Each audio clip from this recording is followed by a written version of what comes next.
Olá, está começando Política em Foco. Nosso tema de hoje é sobre internet e política, precisamente sobre o uso das redes sociais na política. Para discutirmos esse assunto, temos aqui a doutora em Comunicação e Informação, Raquel Recuero, professora do mestrado em Letras da Universidade Católica de Pelotas e do curso de Comunicação Social, e o professor, doutor em Ciência Política e coordenador do mestrado de Ciência Política, Daniel de Mendonça. Professores, muito obrigado por estarem aqui, sejam bem-vindos. Professora Raquel, com quase 80 milhões de usuários, é possível dizer que a internet significa hoje um grande instrumento de comunicação política no Brasil? Com certeza. Eu acho que não só é um instrumento de comunicação entre governos e cidadãos, mas também entre cidadãos e governo, que são espaços que antes não eram usados, né, que a gente não tinha com tanta presença como a gente tem hoje, que hoje permeia várias classes sociais, né, eu diria todas, embora não todas com a mesma medida. Obrigada, professora. Professor Daniel, a internet tem inovado criando uma linguagem típica, com utilização de novos símbolos e adaptação de palavras.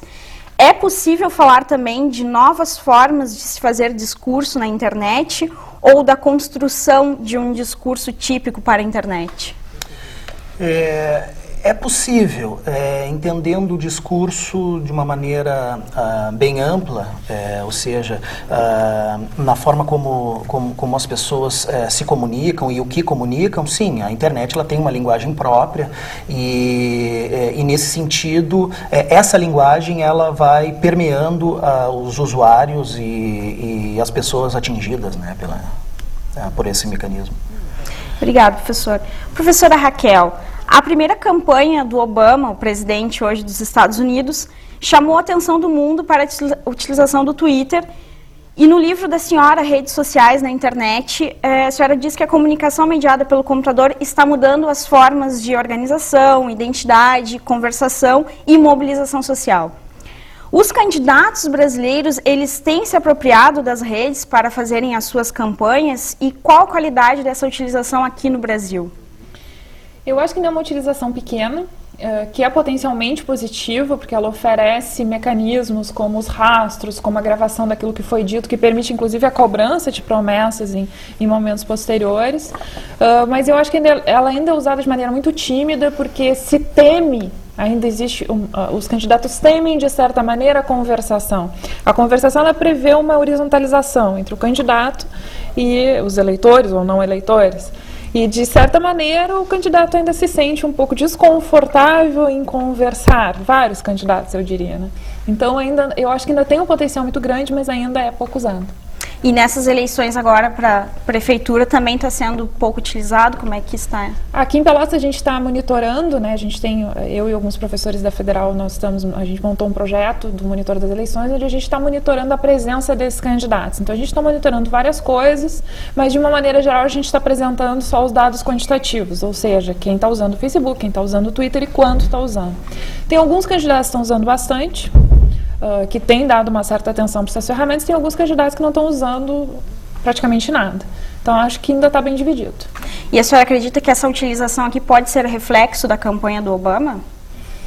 Eu acho que sim, acho que as pessoas aprendem com outros exemplos e a gente vai vendo que, de certa maneira, existe inclusive uma cobrança maior das pessoas pela presença dos candidatos. Então, se os candidatos não estão, as pessoas estão falando deles mesmo assim. Então, existe uma cobrança. Nós queremos conversar, vem conversar com a gente. E esse espaço para poder fazer essa campanha, eles conseguem, de fato, arrecadarem votos pela internet? Ou ainda é um meio que é só para divulgação e não consegue se arrecadar o voto?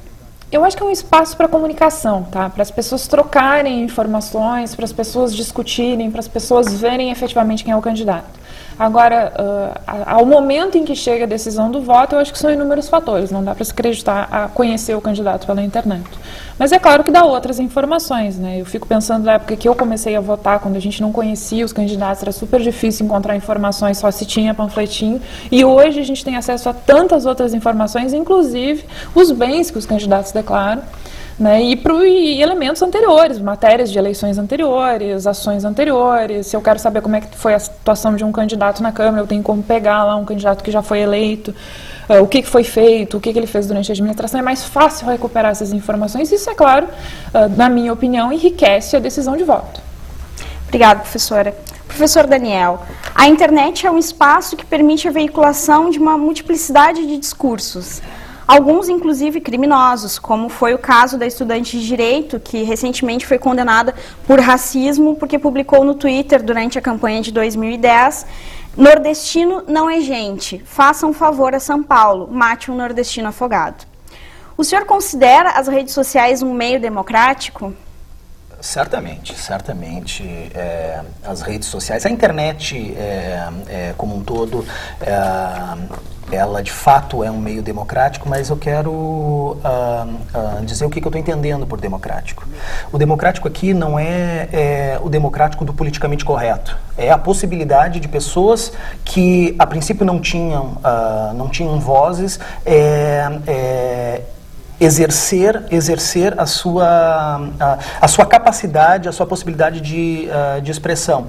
Evidentemente que, sendo um espaço, eu diria até mais anárquico do que democrático nesse sentido, as pessoas dizem e são capazes de dizer qualquer coisa da forma mais absurda ou menos absurda possível, como o caso esse referido da estudante. Então, a internet, ela abre essa possibilidade para nós, como a professora Raquel estava colocando, nós conhecermos outros pontos de vista, seja de candidatos, seja de eleitores, né, porque é, de fato, um espaço de comunicação extremamente amplo. Hoje qualquer pessoa pode ter um blog, pode ter 5.000 amigos no Facebook e colocar um artigo no Facebook e muitas pessoas lerem e comentarem. Então, ele é um espaço democrático no sentido da abertura da possibilidade de comunicação. Aí, nesse sentido, sim. Agora, o que é feito com o que será feito com esse espaço, se ele será bem ou mal utilizado, bom, aí tem de tudo também.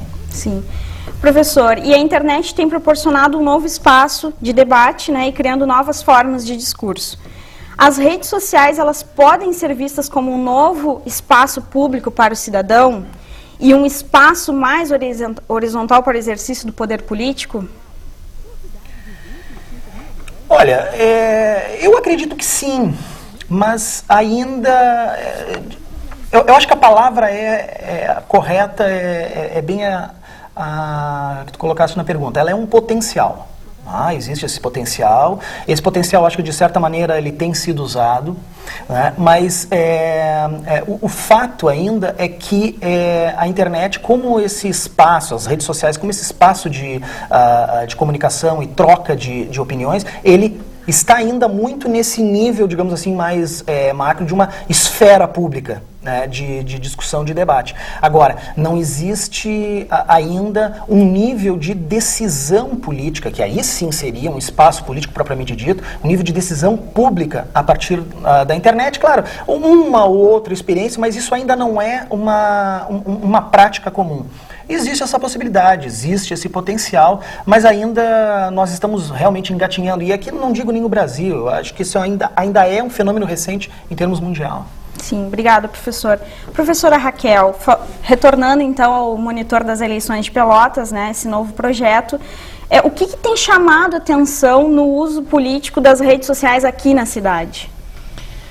De certa maneira, nos chama a atenção um pouco o posicionamento dos candidatos, outro pouco aquilo que as pessoas comentam sobre os candidatos, mas a gente tem observado alguns fenômenos que nos gritam um pouco, que são, a gente chama de surgimento de discursos violentos e agressivos. Então, talvez justamente por nos colocar em contato com aquele que pensa diferente, A gente precisa ver quem pensa diferente, mesmo que a gente não concorde com ele. A gente tem observado uma certa emergência de discursos extremamente agressivos, de sujeitos se posicionando de maneira agressiva, a coisa meio fervilhante em vários momentos. Então, a gente observa várias coisas interessantes. Então, na verdade, a gente não tem conclusões. A gente está observando uma coisa que está se fazendo ainda, né? Que são os posicionamentos, que são as discussões, e a gente está vendo os efeitos que isso está tendo, em princípio, na própria rede. Obrigada, professora. E você, já recebeu algum e-mail de propaganda? Ou já compartilhou no Facebook a sua opinião sobre a política? Esse e outros assuntos vamos debater aqui no Política em Foco de hoje. Não esqueçam, qualquer sugestão de tema nos enviem para o e-mail programa politicaemfoco@yahoo.com.br. Já voltamos.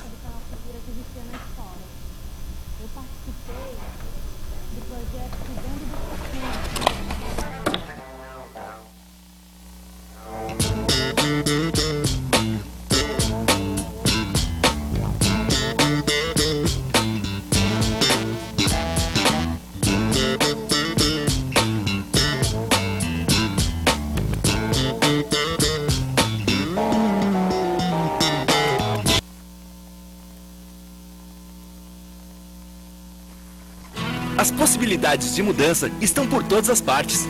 Em nossa cidade, em nosso bairro, em nós mesmos. A Universidade Católica, há mais de 50 anos, realiza projetos para fazer da nossa comunidade um grande laboratório, transformando professores em disseminadores de atitudes, alunos em cidadãos atuantes e o conhecimento em oportunidade para todos. Universidade Católica de Pelotas. Vamos transformar?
Estamos de volta com Política em Foco. O nosso tema de hoje é redes sociais e política. Para debater esse assunto, temos aqui a professora Raquel Recoeiro, da Universidade Católica de Pelotas, e o professor Daniel de Mendonça, da Universidade Federal de Pelotas.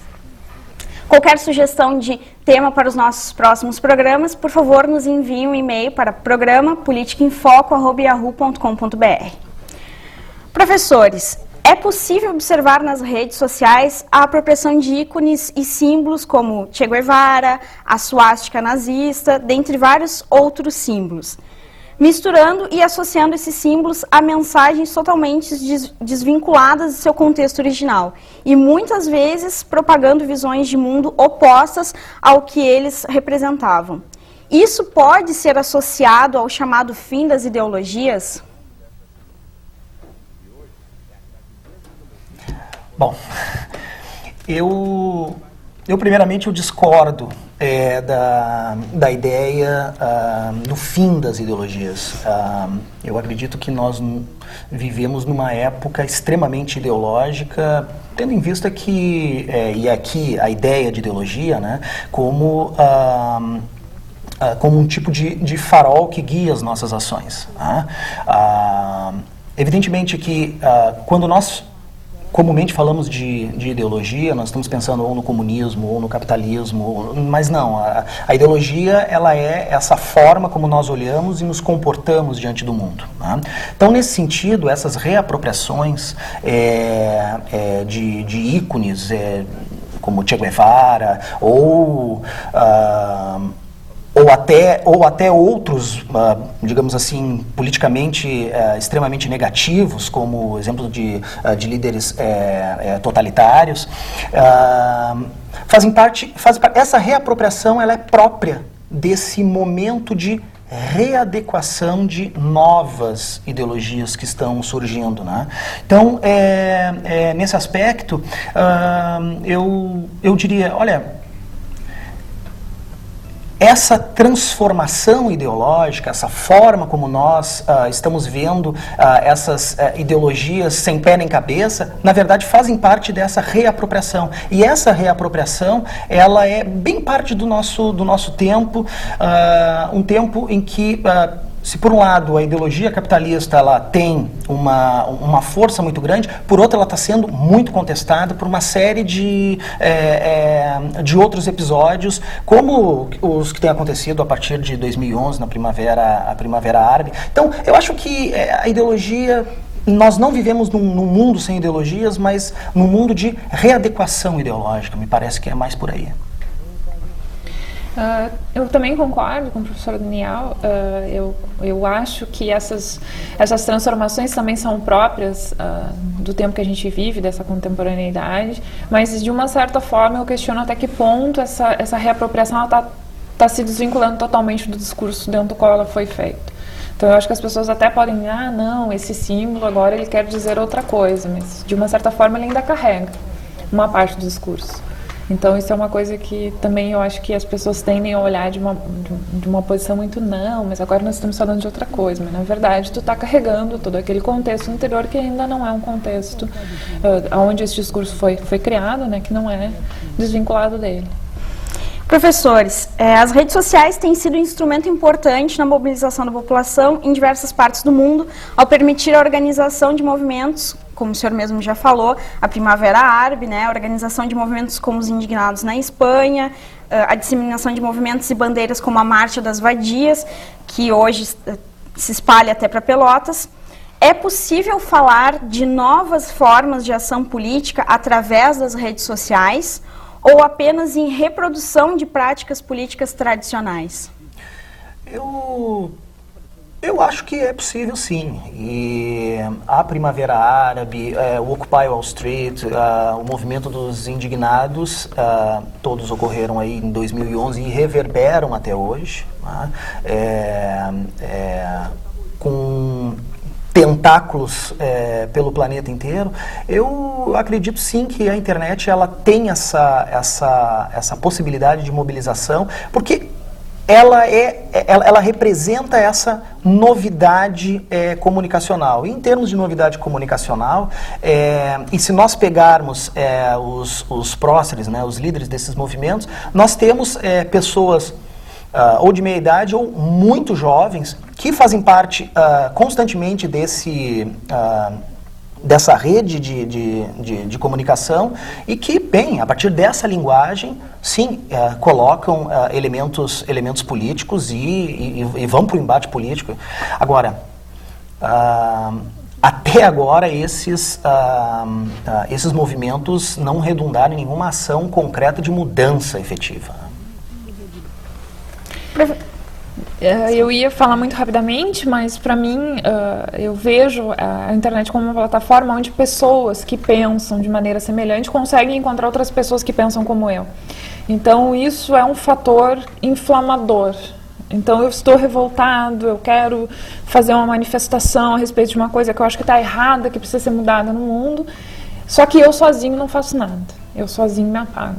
Eu sozinho não encontro outras pessoas que vão dizer, eu concordo contigo, vão fazer alguma coisa para mudar. Então, acho que esse ponto de permitir o encontro, ele é bom e ele gera o espaço para surgimento desses movimentos que a gente está vendo. E eu concordo, eu acho que eles ainda não resultaram em coisas extremamente concretas, mas eu acho que a própria emergência dos movimentos ela é sintomática. No momento em que ela está nos mostrando que há um potencial aí.